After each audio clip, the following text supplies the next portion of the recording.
Salam uşaqlar, hər vaxtınız xeyir. Bugün sizlərlə bərabər yuvarlaqlaşdırma mövzusuna baxacağıq. İlk öncə yuvarlaqlaşdırma hər hansısa bir ədədi özünə ən yaxın olan ədədə tamamlamaq deməkdir. Yəni, məsələn, 77 ədədi. 77 ədədi 80-ə mi daha yaxındır, yoxsa 70-ə mi? Əlbəttə ki, 80 ədədinə daha yaxındır. İndi isə bunun qaydasına sizlərlə bərabər baxaq. Yuvarlaqlaşdırmada biz əsasən rəqəmləri 2 hissəyə böləcəyik. Rəqəmlərimiz 1, 0, 1, 2, 3, 4. Bu rəqəmlər bir qrup. Digəri isə 5, 6, 7, 8, 9. Bu rəqəmlər isə bir qrupdur. Bu qrupları bu cür adlandıraq. Birinci qrup, burada olsun ikinci qrup. Birinci qrupdakı ədədlər, rəqəmlər ədədləri artırmır, artırmayan. İkinci qrupdakı rəqəmlər isə ədədləri artırır, artıran. Bu nə deməkdir? Gəlin mövzuya daha dərindən baxaq. Bizə hər hansısa bir ədəd verilir. Məsələn, 84 ədədi. Və deyir ki, onluqlara qədər yuvarlaqlaşdırın. Ədədimizin onluqlar mərtəbəsində hansı rəqəm dayanıb? Təklik onluq. Onluqlar mərtəbəsində 8 rəqəmi dayanıb. 8 rəqəminin altına xətti çəkdim.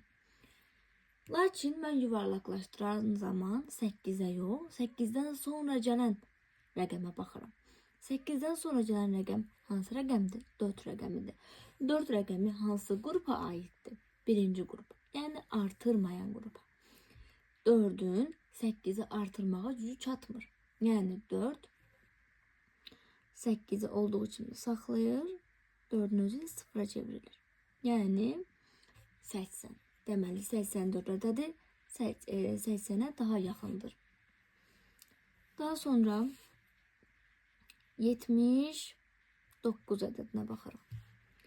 Yenə onluqlar mərtəbəsinə qədər yuvarlaqlaşdıraq. Onluqlar mərtəbəmizdə 7 rəqəmi dayanır. 7 rəqəminə yox, özündən sonraki rəqəmə baxırıq. 9. 9 rəqəmi artıran qrupa aiddir. Yəni 9 7 ədədinin rəqəmini bir vahid artırıb 8 edir. Özü isə 0'a çevrilir.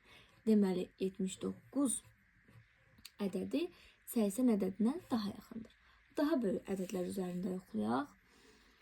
348. İlk öncə gəl bunu onluqlara qədər yuvarlaqlaşdıraq. Onluq mərtəbəmizi tapaq. Təklik, onluq, yüzlük. Onluq mərtəbəmizin altında 4 rəqəmi dayanır. Lakin bizim 4 leşimiz yoxdur. 4'dən sonra gələn rəqəm bizə lazımdır. 4'dən sonra gələn rəqəm hansıdır? 8. 8 hansı qrupa daxildir? Artıran qrupa. Deməli 8 4'ü bir vahid artırır. 3 olduğu kimi qalır. 4'ü bir vahid artırır edir 5. Özü isə 0'a çevrilir. 350. Deməli 348 ədədini onluqlara qədər yuvarlaqlaşdırdıqda 350 edir. Bəs yaxşı, 348 ədədini yüzlüklərə qədər yuvarlaqlaşdırsaq necə olacaq? Yenə mərtəbələrini yazıram. Yüzlük mərtəbəsinin altına xətt keçirəm. Yüzlüklərə qədər yuvarlaqlaşdır deyir deyə 3'ün altına xətt çəkdim. Lakin bizə lazım olan 3 yox, 4'dür. 4 hansı sıradadır? Yəni 3'dən sonra gələn ədəd. Gələn rəqəm 4 hansı sıradadır? Artırmayan sıradadır. Artırmayan sırada olduğuna görə 4 3'ə bir şey də bilmir. 3 olduğu kimi qalır, qalanlar isə 0'a çevrilir. Deməli 348 ədədini yüzlüklərə qədər yuvarlaqlaşdırdıqda məhz 300 ədədi alınmış olur. Başqa bir ədəd üzərində baxaq. Məsələn 1275. Gəlin hissə baxaq. İlk öncə ədədimizi onluqlara qədər yuvarlaqlaşdıraq. Onluqlara. Onluqlara qədər yuvarlaqlaşdıran zaman mərtəbə vahidlərini yazaq. Təşliç, onluq, yüzlük, minlik. Mərtəbələrini yazdıktan sonra onluqlar mərtəbəsinin altından xətt keçir. 7. Lakin 7'ye yox, dediyimiz kimi özündən sonraki rəqəmə baxırıq. Özündən sonra 5 rəqəmi dayanıb. 5 rəqəmi hansı qrupa aiddir? Artıran qrupa. Artıran qrupdursa bu 5 7'ni bir vahid artırdı. 7'ni bir vahid artırdıqda 7'ye qədər olan ədədləri rəqəmləri olduğu kimi saxlayıram. 7'ni bir vahid artırdığı üçün 7 8'e çevrilir. 5 özü 0'a çevrilir. 1280. Deməli 1275 ədədi 1280 ədədinə daha yaxındır. Şimdi bu ədədi yuvarlaqlaşdıraq yüzlüklərə qədər.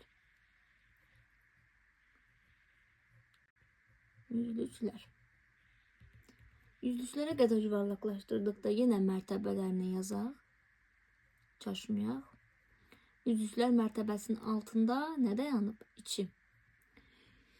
2'nin altından xətt çəkdim. 2'dən sonra nə gəlib? 7 rəqəmi. 7 rəqəmi artırmayan yoxsa artıran qrupdadır? Təbii ki, artıran qrupdadır. Bu 7 rəqəmi içini bir vahid artırır. 1 olduğu kimi qalır. İçini bir vahid artırıb 3 edir.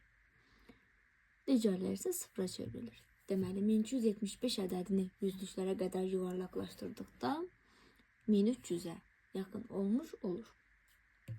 Gəlin bu ədədi minliklərə qədər yuvarlaqlaşdıraq. 1275 mərtəbələrini yazıram. Təşliç, onluq, yüzlük, minlik. Minlik mərtəbəmdə bir rəqəmi dayanır. Birdən sonra gələn rəqəm 2'dir. 2 hansı sıradadır? Artırmayan sıradadır. Artırmayan sırada olduğuna görə 1'e bir şey edə bilmir. 1 olduğu kimi qalır. Digərləri isə 0'a çevrilmiş olur. Deməli 1275 ədədini minliklərə qədər yuvarlaqlaşdırdıqda 1070 olur. Yuvarlaqlaşdırma işarəmiz təqribi bərabərdir. Bu cür formada dalğalı bərabər işarəsi ilə qoyulur. Daha qısa ümumi məlumat vermiş olsaq əgər, bizdən hər hansısa bir mərtəbəyə qədər yuvarlaqlaşdırmağımızı istəyirsə, özündən sonra gələn rəqəm 5'e qədərdirsə, yəni 5 daxil olmamaq şərtilə 5'e qədərdirsə, rəqəm olduğu kimi qalır. Yox, 5 və ondan böyükdürsə, bir vahid artırır. Bu cür formada yuvarlaqlaşdırma dərsimizi yekunlaşdırdıq. Gələn dərsimizdə yuvarlaqlaşdırmaya aid başqa qaydaları da izahını verəcəm.